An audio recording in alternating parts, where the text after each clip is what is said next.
Chapter 4.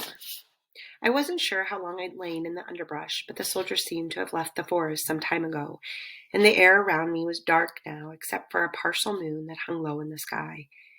I didn't know this Milda Sabienne, nor had I ever been to Venska where she lived, but I knew I shouldn't stay here. The soldiers would return, probably in greater numbers. They would find me, and then I would be captured too. Besides, I couldn't stay here watching my home, my family, my life turn to ashes before my eyes. I was already broken and empty, hollowed out to nothing. If I stayed any longer, I'd lose the will to move ever again. I would die here. Tentatively, I crawled out from beneath the brush, though when I tried to stand, my right foot crumbled, bringing a sting that made me gasp for breath. I must have injured the ankle when I jumped off the slope and was only now realizing how bad it was. I gritted my teeth together and hobbled forward. An injured ankle was the least of my worries now, unless the injury created worse problems. Was I headed toward Venska? I didn't know. What would I do if I got there? I didn't know that either. I limped along for some time before I saw lights in the distance and heard the playful sounds of laughter and music. I froze and squinted at the lights, trying to understand them, and then I remembered what it was and shook my head in disbelief. This was Midsummer's Eve, an all-night celebration for Lithuanians, the night of magic. If my father was gone, the magic was gone as well. I wouldn't believe in it any longer. I couldn't. Nor could I believe that the midsummer festivities were still continuing. Didn't they know what had happened to my parents? How could all these people dance and sing and laugh with one another on a night as horrible as this had been? The voices were coming nearer to me, and once again I ducked beneath the undergrowth, burying myself inside the summertime foliage. I had to. My eyes would be swollen and red from crying, and my clothes were filthy from the tumble. I'd stand out from the group for certain. If the Cossacks were still looking for me, I couldn't take the chance of anyone here turning me over to them. I'd no sooner hidden myself than the party filled the clearing around me, what sounded like dozens of happy people without a single serious thought on their minds. "It's not yet midnight," a boy called. "It won't do any good to look for the fern blossom now." More laughter followed his statement, with girls calling back that they had plenty of grasses to gather until midnight. "Weave your wreaths then," he replied. "I will set mine out on the river with any of you pretty girls." They giggled and shooed him away, and I tried to smile, thinking of the fun I would have had if the night had gone as planned. And exactly midnight, two people in love would set their wreaths out on the water. If they floated together, the couple knew the fates wanted them to marry. And if the wreaths separated, they were also warned to separate. That was nothing to smile about. "Pardon our intrusion," said a deep Russian voice, "but we are looking for a fugitive." I caught my breath in my throat, recognizing the voice of the soldier who had followed me into the forest earlier. I heard the snort of a horse. Perhaps the soldiers had returned to my home for their horses and ridden around the forest to this place. There were sounds of more horses, so I knew the soldier wasn't alone.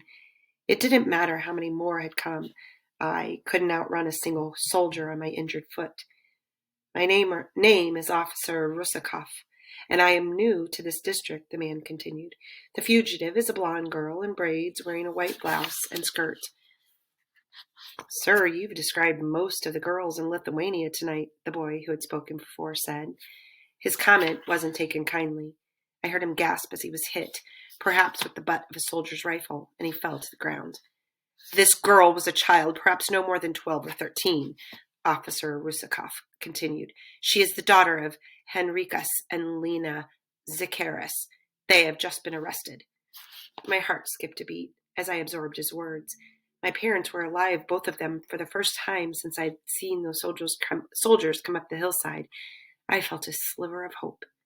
Then Rusakov added, "We wish to see the safety and the care of the girl." I nearly scoffed aloud at that. They had chased after me with weapons drawn, terrified me, and left me to believe that if I did not give up this package in my arms, something terrible would happen. I doubted that it had anything to do with my safety. "Naturally, we will report if we see her," someone said.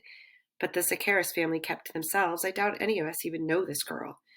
She will be carrying something wrapped in twine, perhaps inside a brown leather shoulder bag, Rusakov said.